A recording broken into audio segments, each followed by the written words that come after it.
আজকে আমাদের বিবাহ বার্ষিকী। আমি ওর জন্য ফুল আর কেক নিয়ে আসলাম। ভাবলাম দুজন একসাথে মিলে বিবাহ বার্ষিকী সেলিব্রেট করব, কিন্তু ও আজকের দিনে বেডরুমে একটা ছেলে কিনে নষ্টায়ন করতেছে। ছি ছি ছি ছি।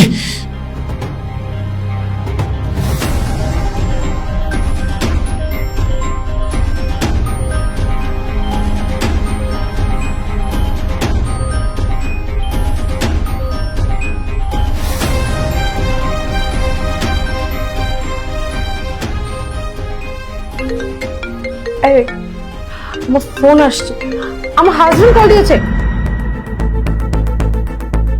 হ্যাঁ বাবু, কি করতেছো? এই তো ঘরে কাজ করতেছি।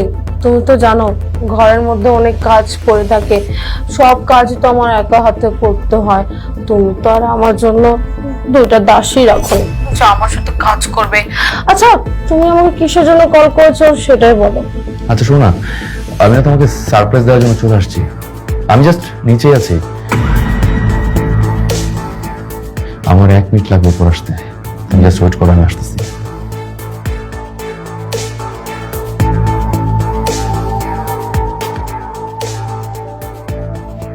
না, আমি আর একটা মুহূর্ত সহ্য করতে পারছি না। আজকে ওর খবর আছে, আমি ওকে ছাড়বো না।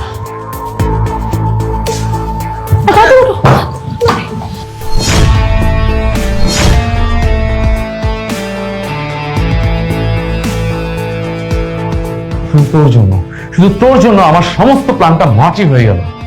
আমি অনেক শখ করে কেকটা নিয়ে আসছিলাম যে আজকে আমাদের বিবাহ বার্ষিকী, দুজন একসাথে মিলে বিবাহ বার্ষিকীটা সেলিব্রেট করবো। কিন্তু না, তুমি কি করলা? তুমি এই ছেলেকে বাসায় এনে নষ্টামি করতেছো। কে এই ছেলেটা? এই ছেলেটা কে?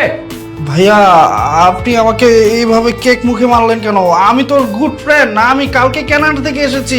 Aditi, this is too much. মানে তোর হাজবেন্ড আমার মুখে কেক কেন মারলো? চোখ, একদম চোখ। আমাকে লুতুপুতু বুঝাও না, হ্যাঁ? দাদা রাধা করে দাও। আমি একজন পুলিশ ইন্সপেক্টর, আমি চোখ দিয়ে সবকিছু বলে দিতে পারি যে কে কি করতেছে এখানে। আমি সারাদিন চোর মারপার নিয়ে খেলি আর তুমি আমাকে বুঝুম বাজুম বুঝতো, তাই না? আমার নিজের চোখে দেখছি যে তুই আমার ওয়াইফের কোলে শুয়ে রোমান্স করতেছিলি।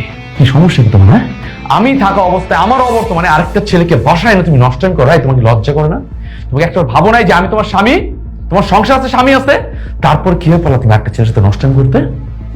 আসলে ফয়েজ, তুমি যেটা ভাবছো ভুল ভাবছো। ও জাস্ট আমার ফ্রেন্ড হয়, তেমন কিছু না। ভাইয়া, ও ঠিক কথাই বলেছে। দেখেন, আমি এই অবস্থায় কিভাবে বাড়িতে যাব? মানুষজন আমাকে দেখলে তো হাসাহাসি করবে। আপনি পুলিশ অফিসার বলে আপনি আমার সাথে যা ইচ্ছা তাই করতে পারেন না কিন্তু। Just shut up. আর একটা কথা বলবি না। তোরা দুইজন মিলে যে কাজ করেছিস যদি বাইরে মানুষ জানতে পারে, তোদের দুজনকে জোতা পেটা করবে। আর তোরা করে আছিস মুখ দেখানোর জন্য। হ্যাঁ, এই তুই লজ্জা করে না এত বড় অকারেন্স করার পরে এই কথা বলতে? অদিতি, তুমি কিভাবে পারলে এই কাজটা করতে? হ্যাঁ, তুমি আমাকে কিভাবে পারলে ঠকাতে? আমি তোমাকে এত বিশ্বাস করতাম, ভালোবাসতাম। কিসের অপূর্ণতা ছিল আমার মধ্যে বলো তো, যে আমি এতটা ভালোবাসার পরও, এত কিছু করার পরও তোমার এই ছেলেকে প্রয়োজন হয়েছে? ছি অদিতি, ছি। আমি কখনো ভাবতে পারি তোমার ক্যারেক্টার এত লুজ। আমি জানতাম তাহলে তোমার তো মেয়েকে বিয়ে করে সংসার করতাম না। আমার লাইফে সবচেয়ে বড় ভুল হয়েছে কি জানো? যে তোমার মতো মেয়েকে ভালোবেসে বিয়ে করে সংসার করতেছি। আমি তোমার মতো মেয়েকে নিয়ে আর একটা মুহূর্ত সংসার করতে চাই না। আমি তোমাকে ডিভোর্স দিয়ে দিব। সুলতান, আমার ভুল হয়ে গেছে। আমি তোকে কথা দিচ্ছি, আজকের পর থেকে আমি আর আমির সাথে কোনো যোগাযোগ করবো না, কোনো সম্পর্ক রাখবো না। তুমি প্লিজ আমাকে ছেড়ে দিও না। আমি আর কোনো কথা শুনতে চাই না তোমার মুখ থেকে। তুমি এখন এই মুহূর্তে তোমার বয়ফ্রেন্ডটা বাসাতে বের হয়ে যাও।